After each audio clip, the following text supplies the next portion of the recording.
कश्मीर की ठंडी वादियों में अभी भी रात का सन्नाटा पसरा हुआ था। आनू अपने वाहन में बैठा लगातार आर्या की लोकेशन का पता लगाने की कोशिश कर रहा था, लेकिन मोबाइल का सिग्नल बार बार कट रहा था। उसका दिल तेजी से धड़क रहा था, क्योंकि उसे पता था कि आर्या अभी भी किसी खतरे में है। हवा इतनी तेज थी कि उसकी आंखों में आंसू और ठंड की चुभन एक साथ आ रही थी। तभी अचानक उसने रास्ते के किनारे एक छोटी लड़की को देखा। लड़की अकेली थी, लेकिन उसकी आंखों में स्पष्ट डर नहीं था, बल्कि साहस और उम्मीद झलक रही थी। आनू ने गाड़ी रोकी और उसे पास बुलाया। लड़की ने अपने छोटे हाथों से आनू की ओर इशारा करते हुए कहा कि वह जानती है आर्या कहां है। आनू ने हैरानी से उसकी ओर देखा। तुम अकेली क्यों यहां हो? आनू ने पूछा। लड़की ने हल्की मुस्कान दी और कहा कि वह आर्या को बचाने में मदद करना चाहती है। आनू को लगा कि यह लड़की किसी अजीब तरह की निःसंदेहता और साहस की मिसाल है। उसने तुरंत लड़की से कहा कि अगर वो सच में मदद कर सकती है तो उसे हर खतरे का सामना करना होगा। लड़की ने अपनी छोटी सी उंगली से एक दिशा बताई। आर्या उसी पहाड़ी के उस पार वाली झील के पास है, उसने कहा। आनू को विश्वास नहीं हो रहा था कि इतनी छोटी उम्र की लड़की इतनी सटीक जानकारी दे सकती है। उसने लड़की से सवाल किया कि वह ये सब कैसे जानती है। लड़की ने चुप्पी साधी और बस आनू की ओर देखा। उसकी आंखों में एक अजीब आत्मविश्वास था, जैसे वो जानती हो कि हर कदम सही है। आनू ने लड़की की बात पर भरोसा किया और अपनी गाड़ी उस ओर मोड़ दी। रास्ता खतरों से भरा था। सड़क पर बर्फ जमी हुई थी और हर मोड़ पर पत्थर और धंसी हुई मिट्टी थी।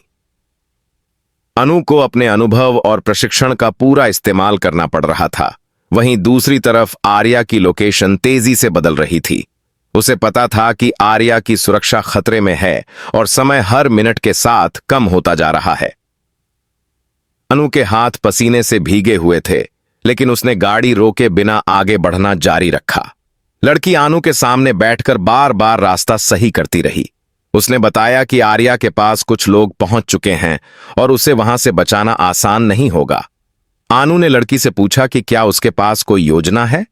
लड़की ने धीरे से कहा कि उसे भरोसा है कि आनू सब संभाल लेंगे। आनू को अब भरोसा हो गया कि यह सिर्फ कोई साधारण लड़की नहीं है। उसकी बातों में कुछ खास था, कुछ ऐसा जो उसे आर्या तक पहुंचने में मदद करेगा। जैसे जैसे वे आगे बढ़े, अनु को एहसास हुआ कि यह रास्ता सिर्फ भौगोलिक कठिनाइयां ही नहीं, बल्कि खतरों से भी भरा हुआ है। हर मोड़ पर कहीं छिपा कोई खतरा उनकी निगाहों में था। लड़की ने हर बार सही दिशा दिखाई और आनू को सही रास्ता बताया। आनू ने उसे धीरे से समझाया कि आर्या को बचाना अब उनके हाथ में है और समय बहुत कम है। लड़की ने सिर हिलाया, जैसे कह रही हो कि मैं तैयार हूं। रफ टेरेन, तेज हवाएं और अंधेरी रात में भी आनू और उस छोटी लड़की की जोड़ी पूरी तरह सिंक्रोनाइज्ड थी। आनू का दिल लगातार धड़क रहा था, लेकिन अब वह डर से नहीं, बल्कि उत्साह और मिशन के प्रति फोकस्ड था। आर्या को बचाना अब सिर्फ उनकी प्राथमिकता बन चुकी थी। लड़की ने एक खास संकेत दिया और आनू ने तुरंत गाड़ी धीमी कर दी। आर्या यहीं पास है, उसने कहा। आनू ने गहरी सांस ली और समझ गया कि अब उनका सामना जल्द ही होने वाला है।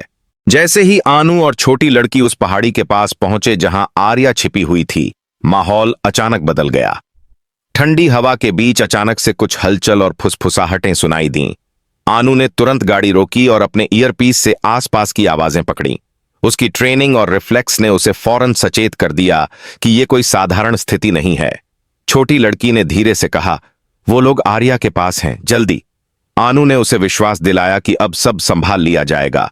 जब उन्होंने झील के किनारे आर्या को देखा तो आनू की धड़कन और तेज हो गई। आर्या डर से कांप रही थी। उसके हाथ और चेहरे पर चोट के निशान थे। उसके चारों तरफ कुछ गुंडे खड़े थे जो आर्या को पकड़ने की कोशिश कर रहे थे। आनू ने चुपचाप गाड़ी से उतरकर अपने कदम तेज कर दिए। छोटी लड़की ने पास से इशारा किया कि एक सुरक्षित रास्ता है जिससे बिना सीधे टकराए आर्या तक पहुंचा जा सकता है। आनू ने अपनी स्मार्ट स्ट्रेटेजी अपनाई। उसने एक तरफ से गुंडों का ध्यान भटकाया, जबकि लड़की आर्या की ओर ले जा रही थी।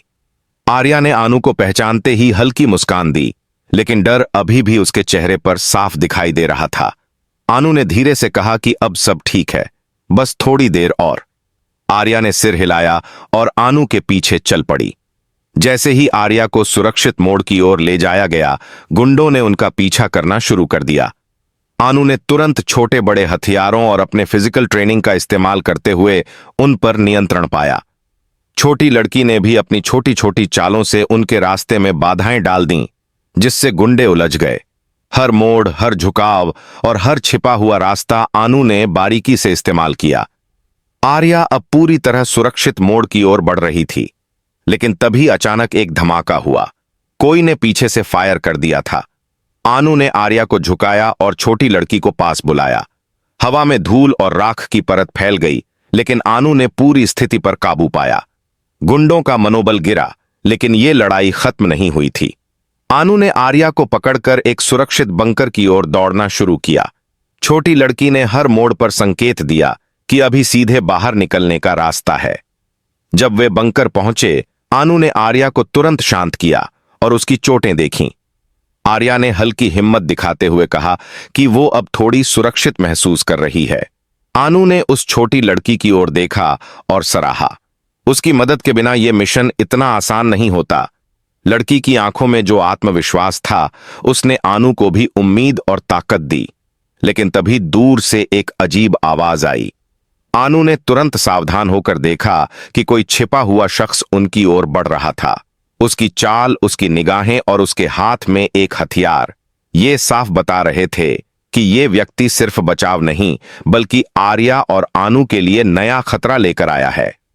आनू ने आर्या को जल्दी से पीछे रखा और छोटी लड़की को पास बुलाया। उन्होंने मिलकर अगले कदम की योजना बनाई। यहीं से कहानी में यूप कमिंग ट्विस्ट शुरू होने वाला था।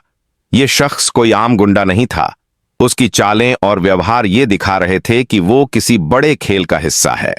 आनू ने महसूस किया कि आर्या को बचाना अब सिर्फ एक लड़ाई नहीं, बल्कि पूरी कहानी के राज को सामने लाने जैसा है।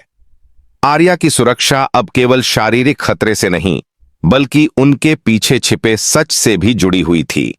आर्या, आनू और छोटी लड़की अब पूरी तरह एक टीम बन चुकी थी। हर कदम सोच समझकर, हर मोड़ पर सतर्क रहकर वे आगे बढ़ रहे थे। लेकिन आनू के मन में यह सवाल बार बार उठ रहा था कि यह खेल इतना बड़ा क्यों है? आर्या को निशाना क्यों बनाया गया? और इस छोटी लड़की का अतीत क्या है जो अचानक इतनी मदद करने आई? आने वाला समय सबको हैरान करने वाला था, और यही कहानी के अगले एपिसोड में बड़ा ट्विस्ट लाएगा।